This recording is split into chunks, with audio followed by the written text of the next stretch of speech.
Beautiful people, it's me, Pamela, on my YouTube. Cho, no, what's the T? Siyahlaziya. Guys, let's just unpack on Usenzo Meyiwa. I just wanted to tell you guys ukuthi niyamkhumbula yini uPatricia Mashale lo sisi lo ongasabi lutho. Ohleli in a safe house na le safe house akhona avuka ekseni ngathi abasebekhahlela umnyango bafuna ukumngenela ngathi sebeyazi.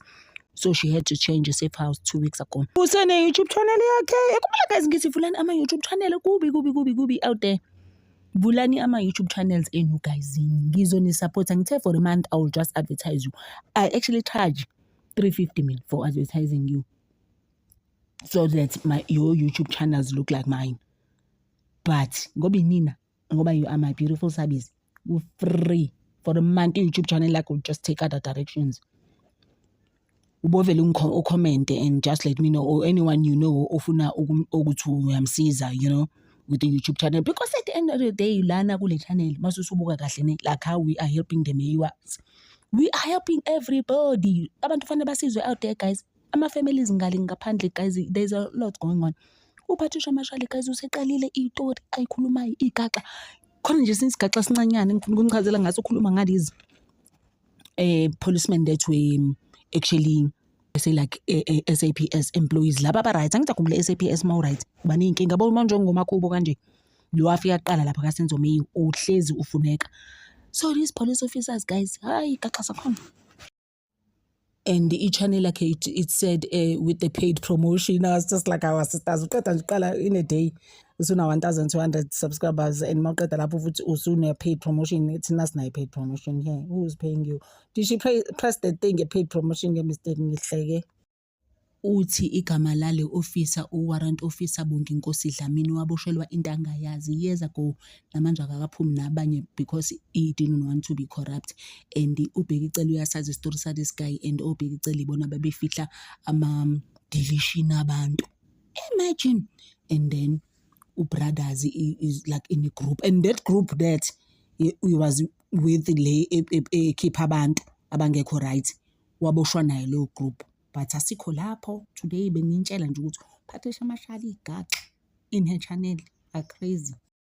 Uyambona lo warrant office ukuthi it's the same as Defo. It's the same situation guys. Uvela uboshela into ongayazi nje ukukhisha emacourt uma umela athi get out of my court. Phela lo uma umela manje naye bam investigator ngithi bulldozer le case kaSenzo Meyiwa. Into eziso ungazenza but they actually don't end well. This just was crazy about them because abantu bavele bakujekela mase bebona ukuthi lo ngeke baningi abantu abakhuluma into eyi-one ngayo ukuthi actually is escaping off a skeleton. Kuthiwa this guy has been in jail for 5 years akayitholi ngisho bail. Is there anything like that? And nakhona uboshelweni guys. And guys, it's crazy to stay in jail for nothing. You've never been charged for anything before. You don't have any prior, you understand? Any prior craziness to you that's attached to you. But guys, hayibo. And mostly ukhuluma nje ngama prosecutors that umcabango ubaloyi ke lapho. Yo, he came to my mind. I was like, yo, lesi sigeleqe sobaloyi. And izolo guys, one of you I laughed so hard. One of you guys uthe ubaloyi inhliziyo yakhe ifana nobubi bakhe. Guys, I was just like ama comments sometimes they are just too much.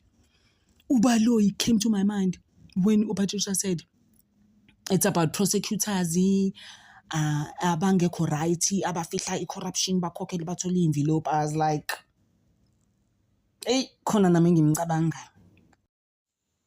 Remember guys, we talked about ukuthi advocate Malisela Defo is very busy opening cases yabantu namabhizi abenza ubuqhophololo until Lazara abhale naku Fani Masemula wamtshela ukuthi listen here, yabo le hlakantsuki le ibhizinisi yenzayo ngale case kaSenzo Meyiwa, you are going to look at case 375 ke, not lo msangano lo kaGininda u636 njengoba wena uyi-head of SAPS ke, you are going to look at those things because as it is now those 5 accused ayikho into abake bayenza ngoba ungazi hawazi also what's going on. So I'm gonna have to like break it down for you ngoba ngathi une confusion of what's going on with the Senzo Meyiwa case.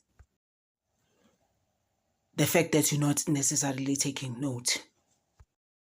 So uTefoko did all of this by writing incwadi to Ufani, because what he is trying to do, ufuna Ufani Masemula to bring attention this thing to uBrigadier Gininda, because thina by i-14 guys sifuna kube khona abantu ababoshwayo ekufanele ngaba bayaboshwa. Ukuyibona leyo nto leyo in this case kunale 5 le that you wasted time yabo for 5 years ubabuphile for nothing when they didn't delete uSenzo Meyiwe.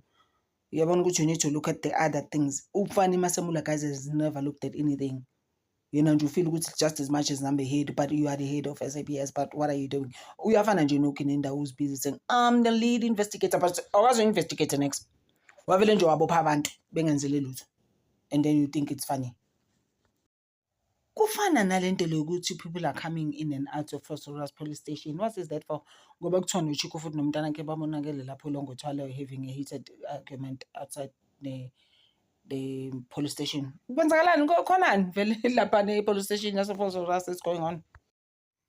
Hayi njengamanje vele amanqampa ngithi sisalinde i-14 zika-April phela when the case comes back. Uyakhumbula-ke ukuthi uFiso Kuhlentulu accused number 5 vele unenkinga eningi zokuthi vele he has been sentenced to 6 life sentences. Unenkinga vele eningi, khona nomuntu akaZungu akamdubula owakuthiwa amdubula wafa.